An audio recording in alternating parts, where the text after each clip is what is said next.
Good afternoon, Dr. DeGruy, and I'm hoping that I'm pronouncing that correctly. That is correct. That is correct. We want to look at education and the structuring of class and population control, looking at a history of the Black Studies Department and why there was a need for Black Studies in the first place.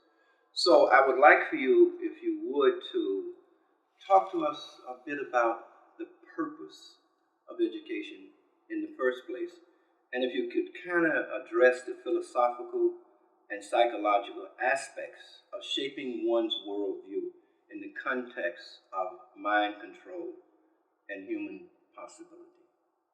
Okay, I'm going to really try to remember all that, and if I get off kilter, you can kind of draw me back. First of all, looking at the purpose of education, I think the purpose of education in any society is to facilitate the development of a mature mind. I think that that's the goal, that that's the focus, to bring a person into an awareness of their full humanness. As it relates to the structuring of classes and controlling the minds of the people, the education that we receive is reflective of the dominant society's or the dominant culture's worldview.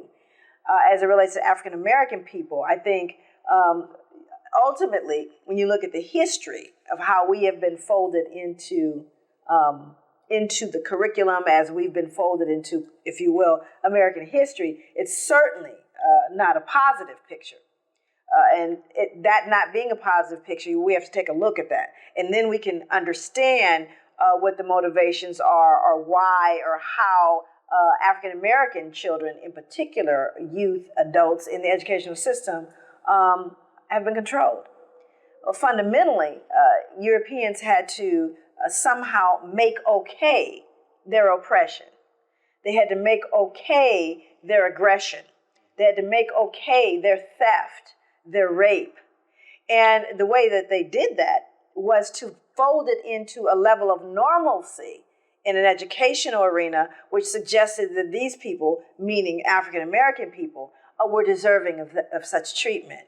That somehow African-American people, or people of African descent, Africans, were lacking what Europeans had as it related to intelligence, morality, physical capacity, spirituality, even having a soul. All these things were questioned by people, that various individuals within the educational system.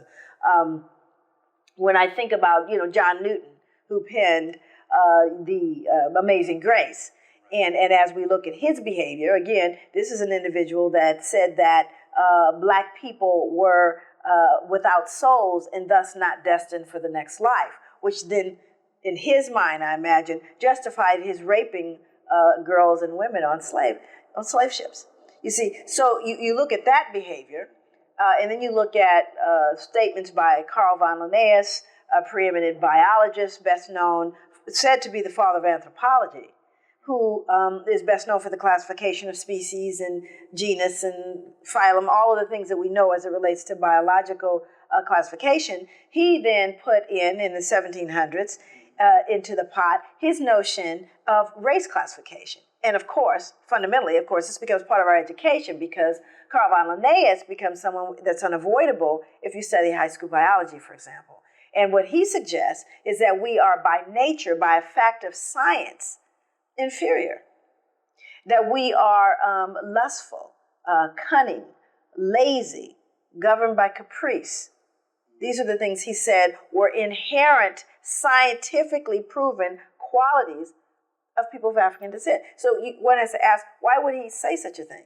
Well, you're talking about 1777, we're talking about a period of time when American chattel slavery was existing in the country. And again, we have to ease the mind and the conscience, not only of white Americans, but of those looking on at America, so that they too can feel comfortable with this peculiar institution called slavery. So then it moves along a continuum, and so those individuals in various branches of science, of literature, begin to throw their parts into it to ease the public conscience, society's conscience. Now, I haven't spoken about what that does to the African. I'm talking about what that education has done to rest the mind and conscience of white people, to allow them to go to church on Sunday and not feel any guilt, to allow them to barter, to sell away little children and to rape little girls, and for that to somehow be okay when I sing hymns on Sunday. Those are the things that I'm talking about, that you begin to, that's the structural racism that exists to maintain the population who is doing the oppressing. These people are the ones we want to continue to feel good about it because we profit by it. Because, by and large, African enslavement was about money and power. So now we have to look at these people that now they're here. And they have, been freed. And what happens upon freeing these people that you have consistently demonized, dehumanized, victimized, and oppressed? How do you coexist? And some, like Thomas Jefferson, didn't believe it was possible to coexist. Suggests that they should be moved way beyond, back to Africa, away from the memory, the 10,000 recollections, to quote him, of what has been done to them.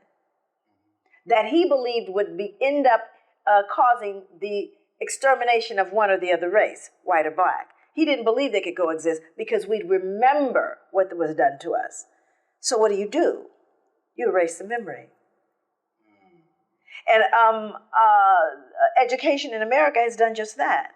They have placed us in history in a way that allows them to seem favorable. Case in point, the Negro problem. The Negro problem, which was part of the white man's burden, they kind of reframed this whole enslavement issue by saying, we're just trying to civilize you. Do you see? So again, we have to understand how that operates systemically. So now what we're saying in an educational arena is that basically this whole idea of enslavement was for your own good. And then we have to now we've already convinced white people of that, so that they can, again, go to church on Sunday. And I say that deliberately because that's, in fact, what they did. After lynchings, after rapes, they went to church, So we have to understand, how does one reconcile that inconsistency with considering oneself superior and yet behaving in a barbaric way? So now we've solved the problem of the dissonance associated with the white people who might think, maybe this isn't right what we're doing to these people. Just to make certain that didn't happen, they justified it by, again, remember, one, we are scientifically proven to be somehow inferior, and two, through the benevolence of white people, we're going to simply help you become more civilized. Okay, now we have to convince those who were enslaved and their descendants that this is also okay.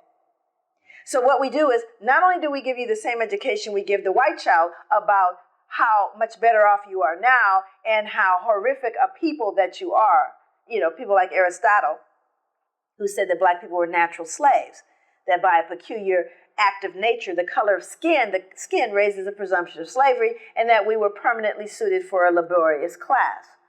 And this is, of course, Aristotle, and most folks think he was smart. So again, it feeds into that notion. But you got to remember, as white people are hearing it, black people are hearing it also. And yet, trying to retain, as we have, an intrinsic feeling of nobility, an intrinsic feeling of worth, in the midst of someone dehumanizing you for centuries. So now what happens to the curricular materials? Well, we simply, we take out anything that would cast a negative look at the oppressor. And we then exponentially reflect any of the deficits or any of the challenges that are existing within the African culture or African American culture as well. We heighten all of the information that we can share about any of the deficits or any of the, again, the challenges that have affected the people that you have so long oppressed. In other words, we blame it on them. And we're just trying to help you because you're just, again, inherently defective.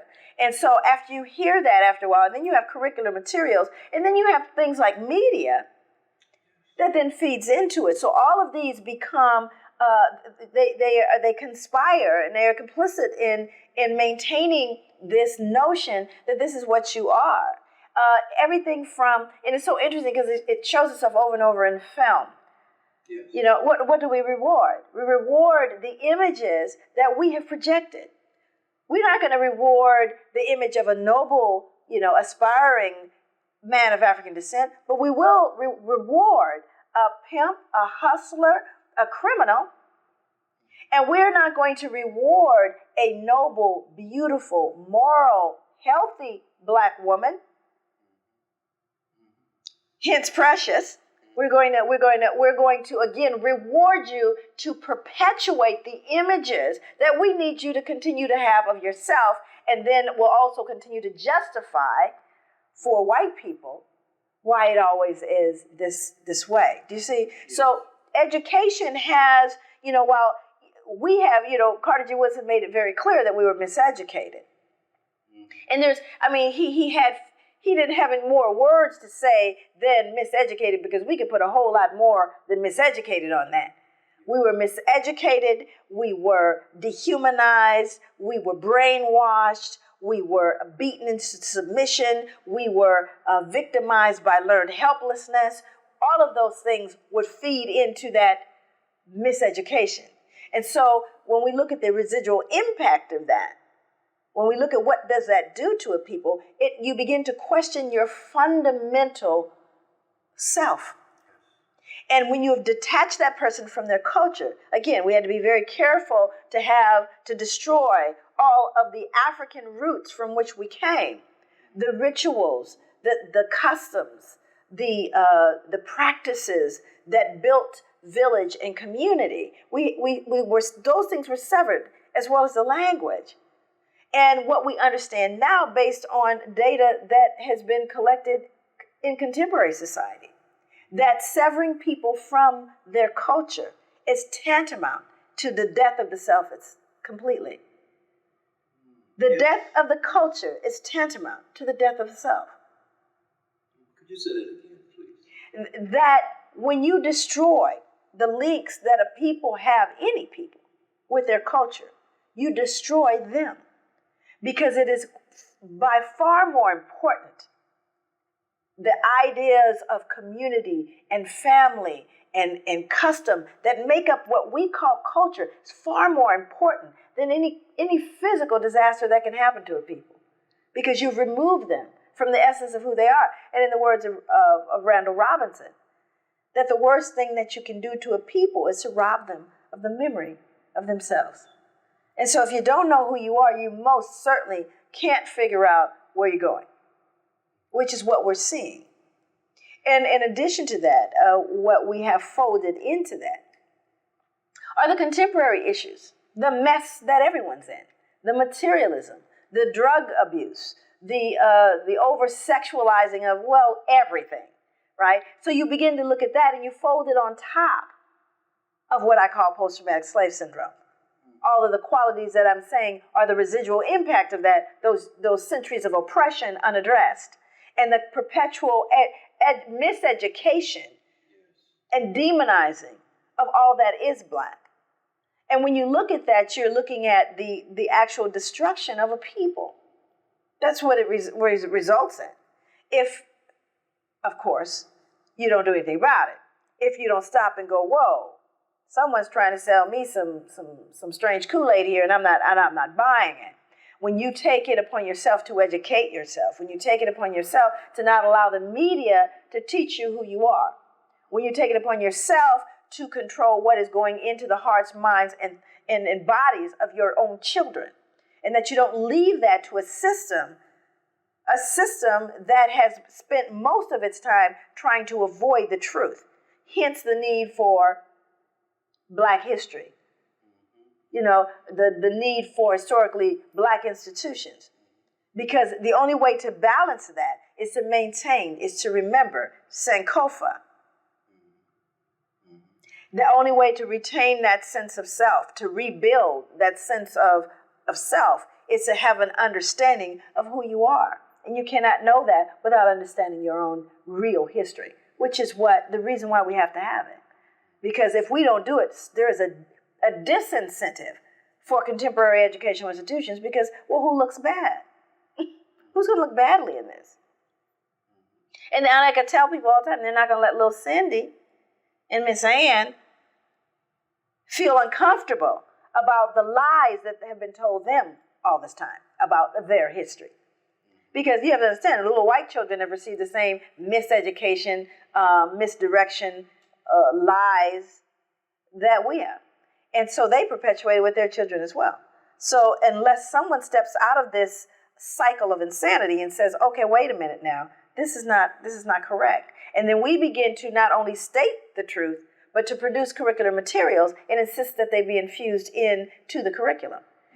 And as to whether or not we can ever have a level playing field, I think that when that notion of send us your poor, your tired, your huddled masses yearning to breathe free, if the whole notion of liberty for all people, and the pursuit of happiness was true for all people, then maybe so. If we stood firm on the principles that America lied about, if we actually lived them, if institutions were in fact just and equitable, but those are the ifs. If all of those, then certainly you could have a level playing field. But like I said, how we get to that, if we can get to that, that's going to be the choice of a collective will of people that are going to not by folks blowing up stuff, not by force or disaster, but by an act of human will. If we can do this by an act of human will, well, most certainly we can level the playing field. But who's going to convince, who's going to put the bell on the cat? Who's going to convince this giant that they should share? Who's going to confront the lies so much so that people have to see the truth of their own history, their own barbarism? And how are they going to in any way appreciate the inclusion of the African contribution? We'll let you talk about your fruit and your festivals. We'll let you talk about a little bit about your art and your dance and your clothes. And we will present that as your history, as your contribution, as if African people did not contribute, the kind of knowledge that stabilizes civilizations. Because that's the African contribution. But they would better like you to believe, well, you have interesting food. And isn't that nice music? But we don't want you to believe that your scientists, your doctors, your architects, your engineers, you name it, on every single level, to the inventions that make and allow life to be so warm and fuzzy in America, as if Africans had no part in that. And that's the travesty, you see. But it would mean to open that door, to open the door to the contributions, and not only of Africans, but of other people of color that have been summarily erased from curricular materials. So to continually, by omission, train and educate every child in America to believe that everything that is of worth and of value has come from Europeans. Let me ask you, what does that do to white people to be fed a continuous diet of distortion and lies, because it is? Mm-hmm. What does that do to their, not so much their personality, but their psyche? Oh, I'll tell you exactly what it does. It produces the pathology associated with unearned privilege. Unearned privilege. In other words, you have this pathology in white people that they are inherently superior. So it produces this very sick and warped, distorted perspective of their relationship to everything else in the universe. And like people believe that, the sun revolved around the earth. White people think that everything revolves around them. It's the same thing. And it's as ignorant as earth being flat. So what it produces in white people is a pathology of unearned privilege to such a degree that they are confused when they're not entitled from their vantage point to run it, to control it, to benefit. You see, they believe you have right now, matter of fact, if you look at the neo-Nazi movement and the rise of the skinhead generation, that whole crew, which is, by the way, growing exponentially as well, but we're not hearing about that, but you will hear about the Crips and the Bloods and oh my God, those Mexican gangs. Nobody's talking about the Klan, which is tripled, and keep a close look at the Tea Party. So what I'm saying here is that you have young people that now, because of the economic situation that, by the way, Europeans placed America in, that are now going, well, wait a minute. Every generation has always been able to benefit more, to somehow have more, to somehow, get more as it relates to being white. So now you have white males that are saying, well, my God, I can't even afford to buy a home in the same neighborhood of my parents. Whose fault is that? Oh, it must be, well, it's those immigrants. Just look at them, do the math, and look at what's going on in this country. It must be those immigrants. Because you see, I, as a white male, having earned nothing, am deserving of more than them. That's the pathology. Even though they've actually produced nothing, they believe that they have this unearned privilege, that I should have the best job. I should be able to just, regardless of my credit, go in and get a house in any part of the country that I wish. I should have the preferential treatment. That is unearned privilege that they're expecting to have. And when they're unable to get that unearned privilege, they explode and implode. Hence, the gentleman that flew his plane into the IRS. You mess with my objects, the things that I believe that I'm supposed to have, I implode and explode. And unfortunately, as it relates to people of color, and particularly people of African descent in this country, they become then, the scapegoat for it. It's them. Oh, yeah, and it's those Mexicans coming across the border that suddenly are becoming a problem because I can't get my unearned privileges. I can't get those needs met, which means that I should have bigger, better, newer, more. Unearned privilege, and it metastasizes into a pathology that again results in sometimes outward violence or inward violence. Let me ask you, if you would, to deal briefly with the economics of miseducation, even within the school budget itself. New York State has a school budget of $80 billion. And so school education is a multi-billion-dollar industry. Mm-hmm. How does this racism play in the economy, in the distribution of all of that? Well, we have to keep a perpetual underclass. And so, even if you were to look at, it's very interesting, the correspondence of Jefferson and Adams, you start looking at who they call the founding fathers, and you look at their edict. They said, a man should be able to, and they agreed. They said to just let them believe they're free. This is white people. They said just let them believe they're free. Let them stand on a corner and scream to the top of their lungs that they have their rights to free speech, and let them speak. But we don't have to hear them. So it's an interesting reality as it relates to the economy, because America's always had to have an underclass. The new permanent underclass swiftly becoming the Latino Hispanic population, who is now competing for the bottom. And it's amazing with African American people, because when you start looking at Carnegie, the folks who actually developed our original structure of education, they weren't trying to build corporate folks and people who were going to advance to be scholars. They wanted blue-collar workers to work in their factories. That's what the goal of American education was. This is not, this is not hidden.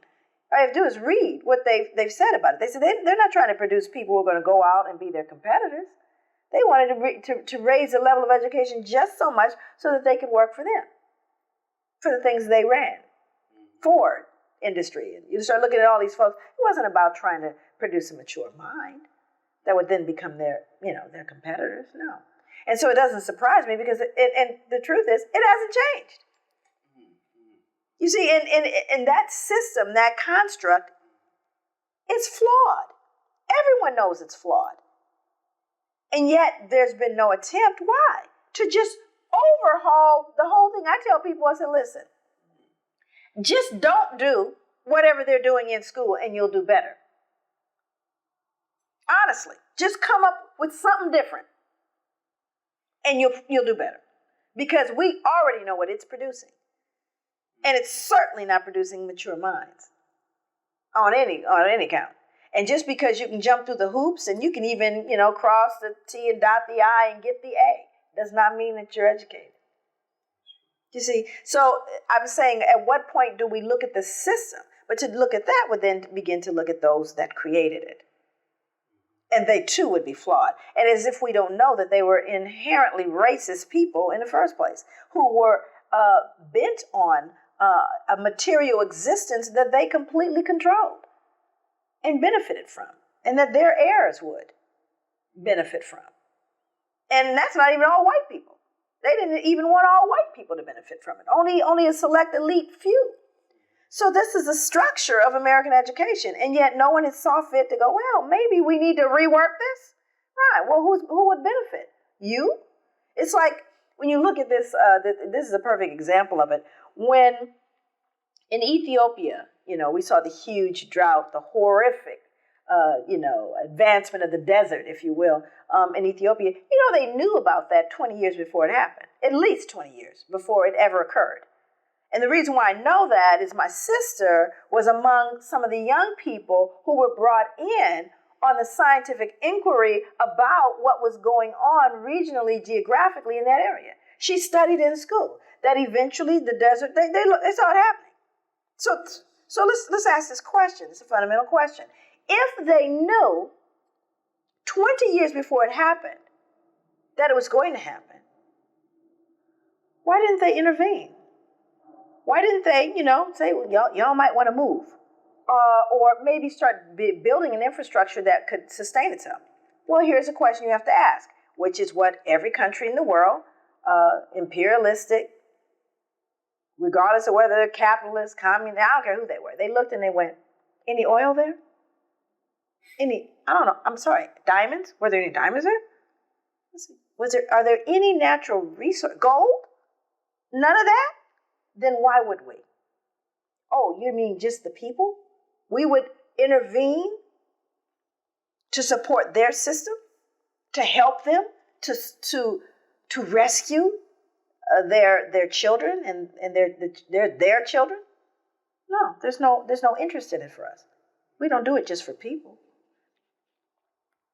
Even now, the only time they really actually help is when there's a disaster, because you just look so darn bad.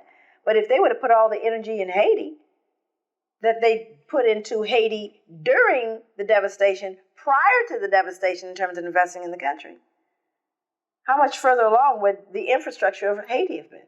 But no, everybody rushes in once the disaster happens. But not to really help you become an autonomous, self-sustained culture. No, because that would then cut into my unearned privilege. Just my opinion, by the way. Let me ask you this. If you look at the world and its struggle right now to survive, yeah, can the world survive without a level playing field, without Africans being healed? Can the world survive? It's like saying, can the world survive without Africa? And African people. Well, it's like I also did a movie, A Day Without a Mexican, not too long ago. Help Americans understand how important. I don't think No, but I'm talking about. But I don't what you're talking believe about. that it's. I think if you were to try to erase completely any number of cultures from the earth, to not acknowledge them, would result in an imbalance that would threaten the existence of the entire world. So I think that Africa, especially given what Africa is, who Africa is, most certainly not. Most certainly not. And there is a myth that's possible. I think people believe and they function with the notion that they can continue to eat at the vitals of this continent, to eat at the vitals of its people, and that there would be no consequence. It's like anything else in the world. The universe functions with a balance, and Africa is at the center of that balance on so many levels, a cradle of civilization. So, of course not at all. But you'd be hard pressed to convince folks who believe that that they can in fact, again, look at what has happened to the native people here. The Native Americans, deliberate, conscious, and admittedly so. And you don't believe there's going to be a consequence? I mean, even science teaches you that for every action there is a corresponding reaction. Nature teaches you that. Do you think it's any less true with people and with the cradle of civilization itself, the continent of Africa? That's foolish to believe. And yet, there are those who live with the blindfolds on. It's so long as I'm getting mine right now today, that suits me. And that's kind of what we're looking at right now. People who are going, I don't really care about tomorrow, so long as I get what I want today. Yeah. And that's the sad part of it. And we're going to figure it out the hard way. I'd like for us to kind of figure it out another way, without blood and carnage and devastation and horrific, unimaginable horrors. I'm hoping. But we don't seem to be getting it, And a level playing field would require that, it's just that, it's leveled. Well, I talked about that only because President Barack Obama, an African brother, promised that. So I just wanted to throw that in for you to He promised something that maybe he himself as an individual, as a person of great conscience, and I have a tremendous amount of respect for President Barack Obama, please know, and have met him briefly, he and his wife, and he believes that with every breath of his body, he believes it. But he is functioning within an inherently corrupt system. And it's like someone in the mud trying to remain clean. And that's my take on it. He took the helm when the ship was halfway in the water. And I believe that he will try with absolute earnest truth and sincerity to do that the best way he can. And you look at something like healthcare and the fight that he's getting from people about folks being able, it just, and maybe it's just me. Maybe it's just me, but that just doesn't seem that deep to me. It doesn't seem selfish and horrible and ill thought that every human being in this country should have health care. That's not deep. And yet you would think people who are fundamentally consider themselves to be intelligent people who are running things on high levels, are behaving like barbarians, like idiots. And I look at that and I'm going, why? Because the fundamental belief of what your premise is, there's no need. There are people who are acceptable to be gone. I don't care. Doesn't matter. They're not necessary. If you take right now, I remember they had a situation that happened in the Pacific Northwest. I think they called them the mouse wars, where these farmers had all these farms, and they were really, they were having really a lot of trouble with these coyotes, right? And coyotes were coming in, and they were just doing stuff. So they actually killed almost all of the coyotes. And the next year, they had a run of mice that destroyed everything. Destroyed everything. There's a whole, and I remember seeing that because they're going, these are pests. We don't need them. Yeah, and they thought they didn't. And then the mice destroyed everything the next year. Dr. DeGruy, I have just two other questions to ask you. One, I want to deal briefly, if you would, with Africa. And what do you see on the horizon for Africa? You've been there, and how similar is what happened to us has happened to them? Is there a meaningful difference in their relationship with Europeans and the way they perceive Europeans, especially if you look at Christianity? And I was there and I interviewed a lot of people. Yeah. And I asked them if, and everywhere you see this white Jesus on the back of trucks and buses. Sure. And I said, do you really believe that image is really the Son, the only begotten Son of God? And almost 90% of them said yes. And I said, well, if you believe that image is the Son of God, do you believe white people, since that image is of a white man, is closer to God than you?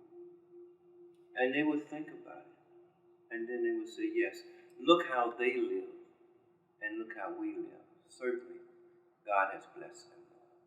So what do you see and feel in terms of there's a lot of, people will be really probably angry with me.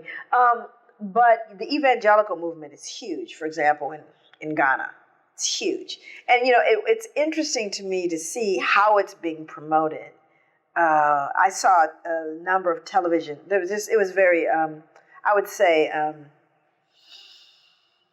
it was very, very difficult to watch these TV and evangelical kind of things. It was like nothing I'd ever seen before. Very disturbing, where they'd have, women coming out and barking like dogs and crawling on the floor. It was always a woman, almost always, that I ever saw. I don't think I ever saw a man possessed, and that the demons, and then the whole, laying on of hands. Now, if you begin to look at that and look at African rituals associated with African culture, and them saying, well, those rituals are, you're worshiping, idols. You're into, worshiping evil and Satan and all that, which are what the white missionaries told them. But the evangelical movement said, yeah, but you could be possessed. Do you see what I'm saying? Yeah. That's okay for you to crawl around and roll your eyes back in your head and to scream and to hoop because you're possessed. But that over there that you were doing, that ritual that you were doing, and that your medicine men and your healers were dealing with, that stuff's backwards. But this is okay. Because now you're feeding into another system. Which I control. Wait, there you go. So I think that, and yet at the same time, there's a considerable number of Africans that are Muslim, as you know. Consider, and 20% of the Africans taken that were enslaved were Muslim, and were considered heathen religions. Interesting. But yeah, I think that what I see in Africa is very disturbing in some ways, and I'm certainly not an authority. Africa has managed to survive through lots, and I would tend to believe that it will continue to, but not without infiltration, not without colonization, not without more of that, until not just in Africa, but there is a sense of the just intrinsic wrongness of that among those who would be invading, and there are those who are watching very closely who aren't likely to go along with that. But you have what is feeding it and fueling it is materialism. Okay. And so once you say to me, for example, Nestle's, many years ago, everybody heard about the Nestle's crisis. When Nestle's took a formula which was unacceptable here. I have this article. Nestle's had this formula, which actually didn't meet Food and Drug Administration approval here, that was approved, however, to sell to other countries. And truth be told, it was very nutritious by comparison to anything that they had. They didn't have anything like this baby formula. Nothing comparable. Nothing comparable. So they reconcile, which is called simple actuarial analysis, by the way. Simple actuarial analysis. They just said, well, we've done a good thing. We've done nothing wrong. We've given them something that is better than anything they currently have. That's how they reconciled that. But that formula had to be mixed with water. And they did not have clean water, and it killed their babies, killed them. Yeah. And they said, well, we have no responsibility in that. We gave them a product, which you can see right here, was better than anything they had. It's not our fault they mixed it with dirty water. And so what I'm saying about that is, as you see what the, quote, progress is that people are buying into in Africa, because I want your leisure. I want your big fancy houses and your wonderful trinkets and your great foods. We want all of those things. We see them too, and that's what you sell them. But what are you really selling them at the end of the day? And so you're going to see folks give up things for that dream, if you will. So that's the carrot that's being put out there. And when you have people who live simply, people who live in harmony with everything around them, and then you say to them, but look at what we have over here. You can have all of that, with no intention of that ever happening. Because if you look at it, just numbers, raw numbers here. If the rest of the world lived like America lived, every natural resource in the world would be gone within a day. So that's not even possible.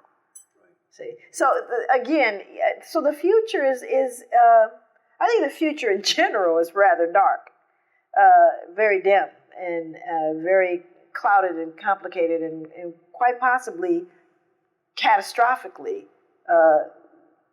destined for upheaval that we've never seen. But I think the distant future is very bright, because we just got to figure this out. And like I said, I'd love for us to figure it out the easy way, but it doesn't look like that's going to happen. And Africa will struggle and suffer tremendously, I believe, tremendously, before we see that light at the end of the tunnel. Finally, I wanted to speak about our young people. What do you see? Is there any hope? I mean, pants below their butt. I mean, a cultural. I have a videotape. I'm going to show it to you. They are now making videotapes of street fights, real street fights. There's so many of them that these fights that have been caught by people and caught on cameras and everything are now being compiled and sold. I was in the flea market Saturday, and I was astounded because there were large crowds looking and laughing and, oh, did you see that? Wow! And these fights are devastating, some of them. And it can only reproduce the same. Sure. Because when you watch that, I bought him so I could take it to my son to show him that he has to get his son into karate. I really feel that way, because when you look at what's happening, if he can't protect himself, and all you got to do is, in some of these neighborhoods, is be at the wrong place at the right time. That's it. And if you can't handle territory, I know. Dead. Oh, I know. My son and I are having that conversation as well. Yeah. What's triggering it? What's triggering it is the same. It's the same things. It's the haves and the have-nots. And the have-nots are saying, if I can't have it, you can't either. It's that remember I told you the death of culture is tantamount to the death of the self. You know, there's a statement that says, in my book, Post-Traumatic Slave Syndrome, it says, if I am a molehill, then by God there shall be no mountains. And you have people that, and our young people, who are, they're drunk with the desire for gratification, instant gratification, drunk with it. Why? Because I think everything in their environment, the stimulus of video games, everything is heightened. I want it now. I want more of it. I want it instantly. And when you don't have it, when you are someone who doesn't have access to these material things, then when you get them, you use them all. You get it all. You see, it's an intensity to gratify it immediately, because I won't have that tomorrow. So I need to get it right now. I really would love to have one of those. And he just walked in the store and he left that on the front seat of his car. Got to get it now. Now, that brother said that to me. He disrespected me, and I'm going to lose respect everywhere if I don't get him straight now. It's instant gratification. It's that hunger, the thirst, the insatiable desire for material things, and the haves and the have-nots. Deciding, I don't have anything. My back's against the wall. Where am I going? What am I doing? When I have been taught by everything in my environment, I've been socialized, absent of my culture, I've been socialized that I am what I have.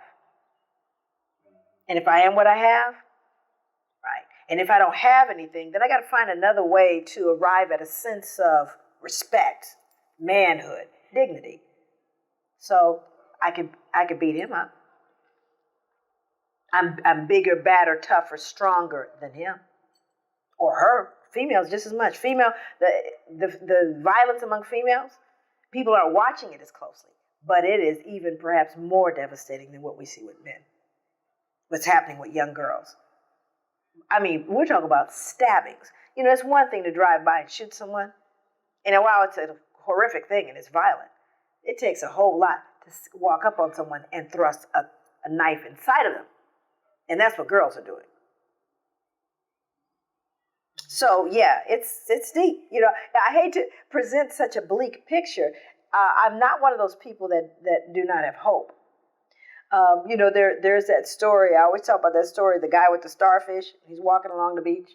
You know, the one where the guy's walking along the beach and thousands of starfish, and he keeps whipping them back. And the guy goes, "What are you doing that for? It's ridiculous. You look at all these starfish. What possible impact can you have?" He said, "It meant something to that one." That threw back. You know, and so for me, you never know which one of those minds is a Malcolm that you save. Which one of those minds are W.E.B. or, you know, Ida B. Wells that you save. You never know, and what they will be able to do. So I never give up hope, because I think one sincere, enlightened soul can change a continent. We've seen it happen. We've seen Mahatma Gandhi. You know, we've seen the Nelson Mandelas. We've seen what one individual can do. Well, maybe what will happen if we find two? You know, or 3 or 4 or 5. I'll never give up, because I know that, you know, that's the interesting thing about physics. You know, that you can apply a certain amount of force at the right time and have incredible results, even though the thing itself is very small. You see? So I hold to that. And in that moment, so much can change in that individual, or in that behavior, in that, you know. So that enlightened thought, much can come from it. You know, change can happen. So, you know, we've always had these times, the rise and the fall of civilizations. It is unimaginable for us as Americans to believe that this is a civilization that can fall. And there's never been a time in history when civilizations did not fall. But we become ethnocentric and egocentric and arrogant, prideful, and vain. And we believe it simply can never happen here. Even those on the great Titanic, when it was in the water going down, didn't believe it could sink. And yet we have had civilizations come and go. And they will continue to. I'm hoping that I will not live to see that part, that disintegration. Well, I want to thank you. But if we have another minute, I will ask you my pet question. Things have changed so much between brothers and sisters, men and women, since I grew up. Oh boy. Music has really changed. We sung love songs. We really, and we danced together. When we danced, we held you and romanced you. But there seems to be a disconnect between black women and black men. Yeah, there's a true disconnect. I think it's, and I don't think it's just with black men and black women, but it certainly is pronounced. But I think it goes back to your original question. When you're disconnected from yourself, you can't be with anybody else. You can't be with yourself. You see, if you don't have a strong sense of you, a healthy you can't not be healthy with someone else. Right? You get two half-healthy people, well, you have a half-healthy relationship, right? And what's happening now is people aren't doing, all of us are searching for that feeling of love and connectedness and intimacy that we want to have. But we're filling it with things that can't lead us there.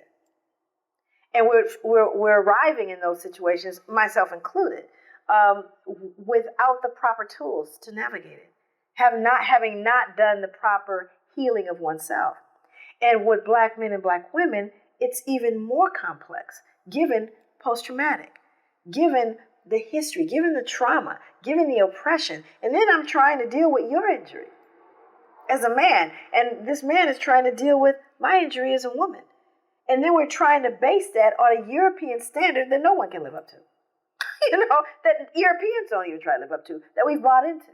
We bought into believing, okay, this is what a man should do, this is what a woman should do, and it's not working out that way. And so now we're crying foul because you're not representing, once again, what the media says you're supposed to be.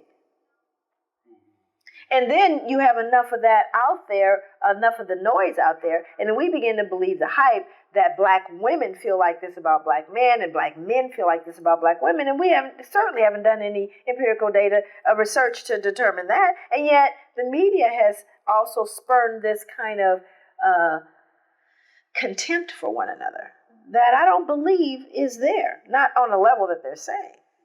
And, you look at any community, well, not any community, but you look at most of Americans, and you're looking at a divorce rate that's horrific. We aren't getting this one right. Some people are getting it right. My sense is let's figure out what is sustaining that and what's making them whole. Now, at the same time, you got to remember, as we're trying to collect ourselves, look at this mountain of stuff we're trying to do. We're trying to recapture the kids that they're taking video shots that are fighting. We're trying to reclaim our sense of culture. We're trying to figure out how we can stabilize ourselves economically. We're trying to figure out how to attach ourselves to the historical generational crap that's been passed along to us. We're trying to extricate ourselves from some of the crazy stuff Big Mama told us and Big Daddy told us and all of that. And, well, there's crack and alcoholism. And then we wonder why we can't be together in the same room. Why we can't love each other. We don't love ourselves. And we don't love ourselves because we don't know who we are. It's the cycle. Doctor, I want to thank you so much. You're so welcome. So welcome.